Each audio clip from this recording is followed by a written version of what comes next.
연일 축구 대표 선수 간의 폭력 사태가 방송에 크게 보도되고 있습니다. 손흥민 선수와 이강인 선수 사이의 불화설에 대해서 들었을 때 나이 차이도 9살이나 나는데 에이 설마 그런데 주먹 다짐이 있었을까? 저는 그렇게 생각했는데 하지만 엄연히 있었던 사실이라 좀 많이 씁쓸했습니다. 2002년도 우리 한일 월드컵 우리나라에서 월드컵이 열렸을 때만 해도 선수들 간의 나이 차이가 많이 나도 하나의 목표를 향해서 나아갔기 때문에 불화가 없었죠. 선후배 간의 규율이 엄격했고 또 히딩크 감독이라고 하는 이 감독이 전체 팀 분위기를 하나로 잘 만들어 갔었죠. 하지만 이번에 클린스만이라는 감독은 현 29억이라는 큰 돈을 들여가지고 한국 감독으로 이렇게 선임을 했는데 그런데 이 감독이 선수들 간의 규율과 단합을 이끌어내는 것이 감독의 역할인데 때로는 선수들을 다그칠 줄도 알아야 되는데 제가 보기에는 그냥 항상 웃고만 있는 그래서 선수들 사이에 일어난 일들을 모른다면 그것은 감독을 왜 하는지 모르겠죠. 선후배를 떠나 선수들도 감정이 있기에 때로는 서로 나이 차이를 떠나서 불화가 있을 수 있습니다.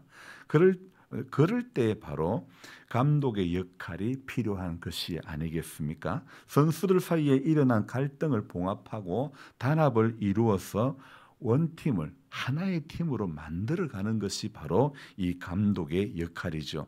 히딩크 감독처럼 때로는 욕도 해가면서 팀을 하나로 묶어가는 것이 바로 감독이 해야 할 바른 자세라는 거죠. 하지만 이번 이 감독은 준결승전에 패하고 돌아올 때 너무나 해맑게 웃으면서 경기에 대한 이 평가도 하기 전에 미국으로 집으로 가버리고 말았죠. 그래서 선수들하고 함께 해야 하고 좋은 선수를 발굴해야 되고 그래야 되는데 이분은 집에서 재택근무를 많이 하고 그리고 돈을 29억을 받으면서도 또 다른 데 아르바이트를 하는 그런 좀 이해가 안 되는 모습을 많이 보여왔죠. 그래서 감독이 감독 역할을 제대로 하지 못하고 어떤 면에서는 불 건너입니다. 강 건너 불구경하듯이 그렇게 모습을 보일 때가 많은 것 같아요.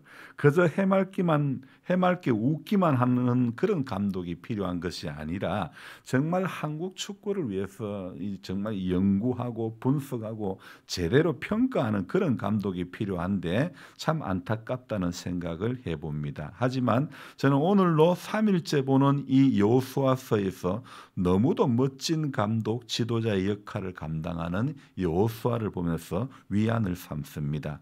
여리고성을 하루에 한 바퀴씩 돌고 마지막 7째 날에는 7바퀴를 돌고 외칠 때에 성이 무너지는 것을 경험을 하며 그때 이스라엘 백성들은 하나의 팀이라는 것, 원팀이라는 것을 경험했을 것입니다. 하지만 이어지는 아이성과의 전투에서 그들은 쓰라린 패배를 경험하고 마는 것이죠. 원인은 여러분들 잘 아시는 바와 같이 아간이라는 사람이 범죄를 했기 때문이죠. 그때도 여호수아는 감독으로서 지도자로서 그 자리매김을 잘하는데 온전히 바쳐야 할 물건을 아간이가 자기 주머니에 챙겨 넣지 않습니까? 그래서 아간이를 정리를 하고 그리고 난 다음에 아이성과의 전투를 깔끔하게 점령하고 완전히 또 승리하고 마는 그런 지도자의 모습을 보이고 있죠. 그래서 이 감독이 이러이러해야 하구나.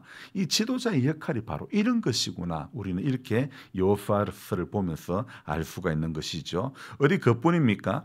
아이성과의 전쟁에서 최후 승리를 한 다음에 다른 민족과의 전쟁에서도 여호수아는 백전백승하는 거예요. 다 이기고 그리고 마지막에 이제 그 땅을 깔끔하게 분배를 해주는 그런 내용이 이 여호수아서에 나오는 거예요. 그래서 19장 마지막 절 51절에 보면요 이런 말씀이 있더라고요. 이에 땅 나누는 일을 마쳤더라. 이렇게 끝이 나는데 참 깔끔하게 끝이 나는 성경이다. 이런 생각을 해봅니다.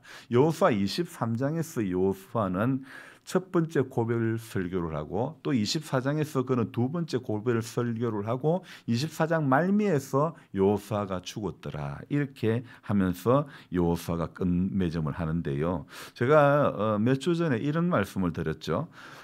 대나무 이야기를 들은 적이 있었는데 대나무가 어떻게 그렇게 가늘고 길게 높게 그렇게 자라가는가, 어떻게 똑바로 자라가는가, 그것에 대해서 말씀을 드렸을 때 이 대나무는 어느 정도 성장하고 나면 어떻게 한다고요?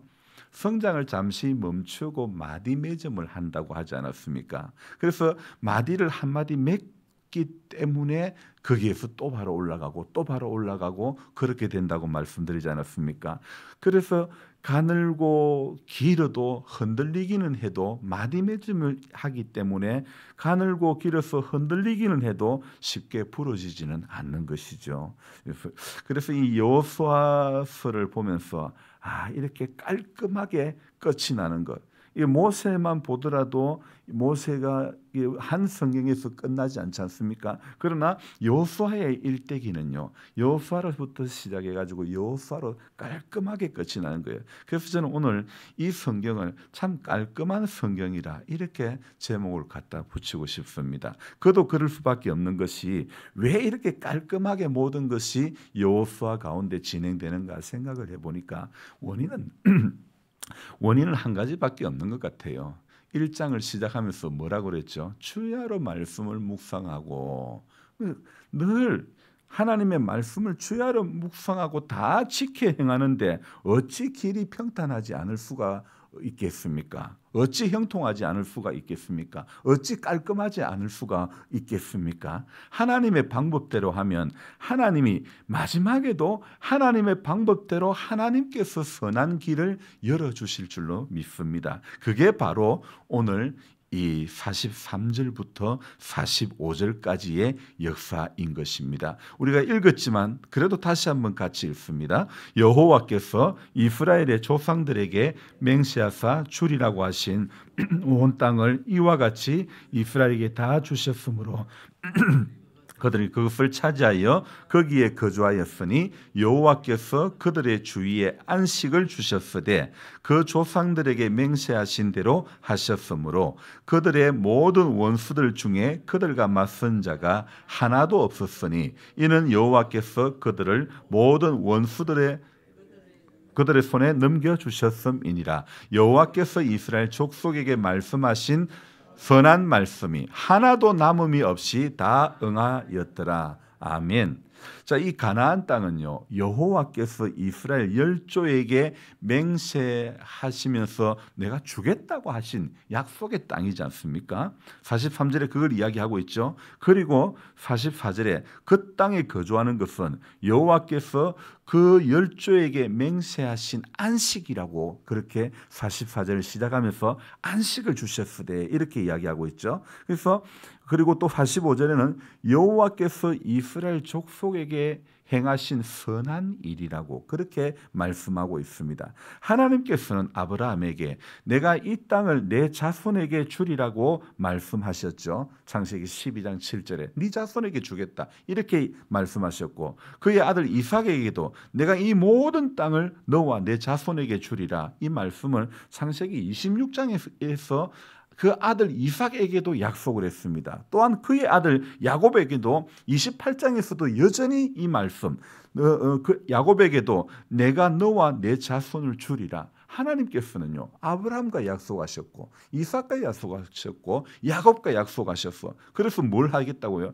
내가 이 땅을 내가 너와 내 자손에게 주리라. 이 땅을 주리라. 분명히 아버지, 할아버지, 아버지, 아들 이렇게 다 약속을 하셨죠.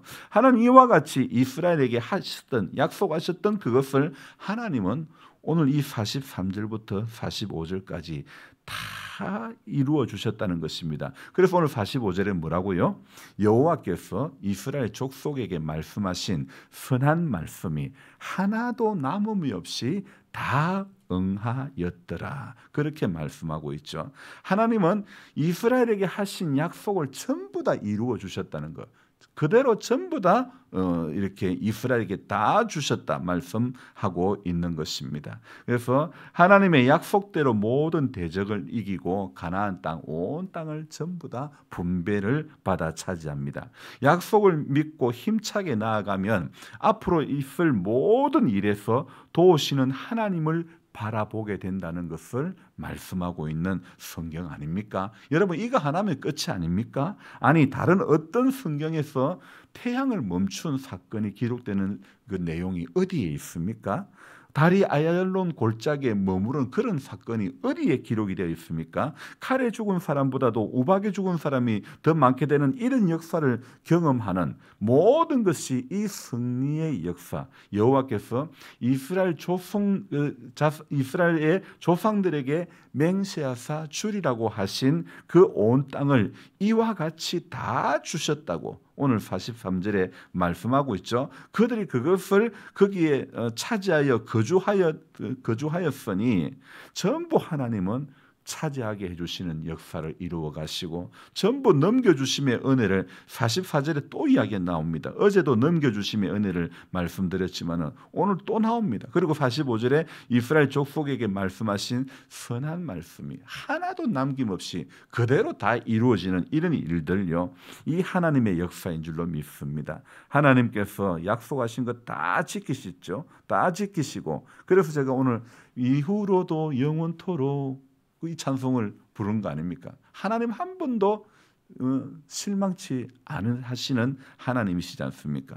그래서 오늘 우리는 이 여호수아 21장을 보면서 또 깨닫는 것이 하나님의 신실하심에 대해서 우리는 깨달을 수 있는 것입니다. 그래서 하나님이 이스라엘 백성이 하나님께서 약속하신 바를 이 얻는 과정에는 난간들이, 어려운 문제들이 분명히 있었습니다. 아브라함에게 하신 이 약속의 내용은 약 한 700년이 지난 다음에야 이루어졌는데, 모세가 이스라엘 백성들을 애굽 왕 바로의 권세로부터 건져내는 것도요, 이게 심히 이게 어려운 일 아니었습니까? 애굽에서 나온 후에도 홍해의 난간이 있었죠. 백성들의 불평이 있었죠. 불신앙이 있었죠. 고라 자손의 그 반역이 있었죠. 모압 여자들과의 음행 등으로 수많은 사람들이 죽고 어려움이 있었고, 그리고 가나안 땅을 정복하는 일도 수많은 전쟁을 다 치르고 난 다음에야 이렇게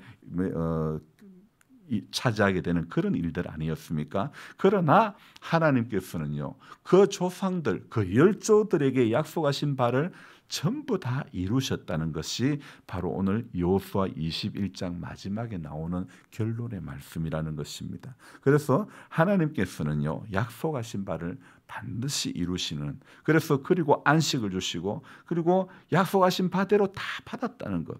하나님께서는 그들의 모든 대적의 손에서 그들을 건져주셨고, 또 그 모든 대적들 중에 그들을 이스라엘 백성들에게 이제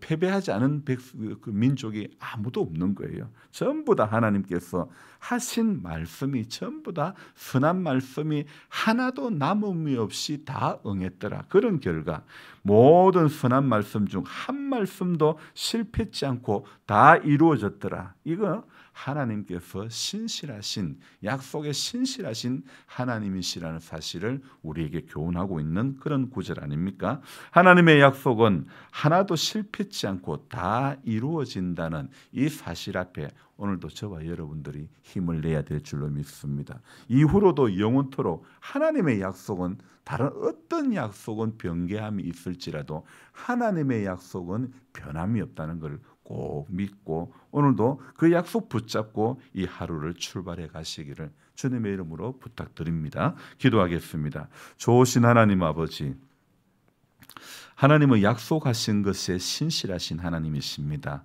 하나님, 여호수아의 이 전 과정들을, 땅 분배하고 가나안 정복 전쟁하고 이 모든 전 과정 가운데 하나님께서는 참 여호수아를 사용하시는데 깔끔하게 사용하시는 모습, 아이성에서의 전투에서 이 어려움이 있었지만은 그러나 하나님 여호수아는 강한 사람이었습니다. 담대한 사람이었습니다. 하나님 그래서 정말 그 하나님의 법도대로 온전히 바쳐야 될 것을 바치지 못했던 아간을 정리하고 아이성에서의 그 남은 전쟁에서도 깔끔하게 끝을 내고 이겼던 이 모든 모습들, 하나님께서는 여호수아를 부르시는 말씀하시는 그 첫 1장에서 분명히 주야로 말씀을 묵상하고 지켜 행하면 평탄하게 되고 형통하게 될 것이라는 그 약속의 말씀을 그대로 이루어 주시고